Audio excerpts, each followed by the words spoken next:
पहलगाम आतंकी हमले के बाद भारत सरकार की ओर से पाकिस्तान के खिलाफ कई कड़े रुख उठाए गए हैं, जिसमें से एक है वीजा पर आए पाकिस्तानी नागरिकों को भारत छोड़ने का आदेश। ऐसे में अटारी बॉर्डर से कई ऐसी तस्वीरें सामने आई जिसे देखकर आपको भी थोड़ा अजीब लगेगा। कोई कह रहा है कि वो 41 साल से भारत में था, तो कोई कह रहा है कि मैं अब पाकिस्तान जाकर क्या करूंगा। आलम यह है कि लोग रोते बिलखते भारत को छोड़ रहे हैं। वहीं भारत में रह रही पाकिस्तानी नागरिक सीमा हैदर अब भी ग्रेटर नोएडा में अपने बच्चों और अपने पति के साथ रह रही हैं। अवैध रूप से सीमा हैदर ने भारत में एंट्री ली थी, जिसके बाद उनकी अदालत में पेशी हुई थी और एटीएस भी इस मामले में जांच कर रही है। वहीं पाकिस्तानियों के भारत छोड़ने पर अब सीमा हैदर सवालों के घेरे में है कि क्या सीमा को भारत की सीमा के पार जाना होगा। इस मामले पर उनके वकील एपी सिंह ने क्या कुछ कहा, सुनिए। माननीय न्यायालय के आदेश पर सीमा सचिन मीना के घर, अपने पति के घर ससुराल में रह रही है, जो कि भारत में जन्म लिया, भारत का रहने वाला भारतीय है। देश के महामहिम राष्ट्रपति जी के यहाँ उसकी याचिका लंबित है।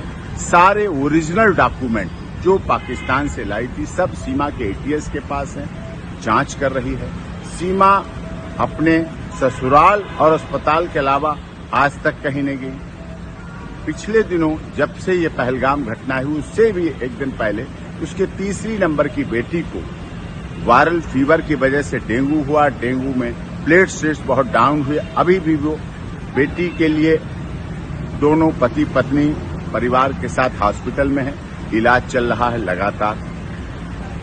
नवजात बच्ची उनके साथ है, भारत में बेटी। उसका सर्टिफिकेट उत्तर प्रदेश की माननीय सरकार ने जारी कर रखा है, बर्थ सर्टिफिकेट, और उसके आधार पर है, भारत में रह रही है। उससे इसने पहलगाम की घटना जो दुखद घटना है उससे इसका जोड़ना बिल्कुल गलत है। जो लोग आलोचनावश ऐसा जोड़ रहे हैं उसकी स्थिति को देखें। भारत की अब बहू है, मीना समाज की सम्मान है और रघुपुरा में रह रही है। देश की सरकार का, माननीय उत्तर प्रदेश की योगी आदित्यनाथ जी की सरकार का, केंद्र सरकार का सदैव उसने पालन किया है।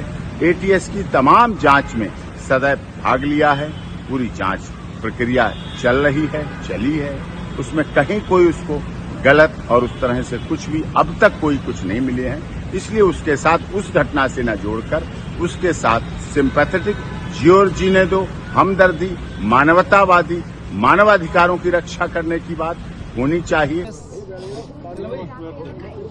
नमस्कार दोस्तों, आप इस समय देख सकते हैं कि वकील एपी सिंह इस समय पहुंचे हैं रघुपुरा, और ये जो नई बच्ची जो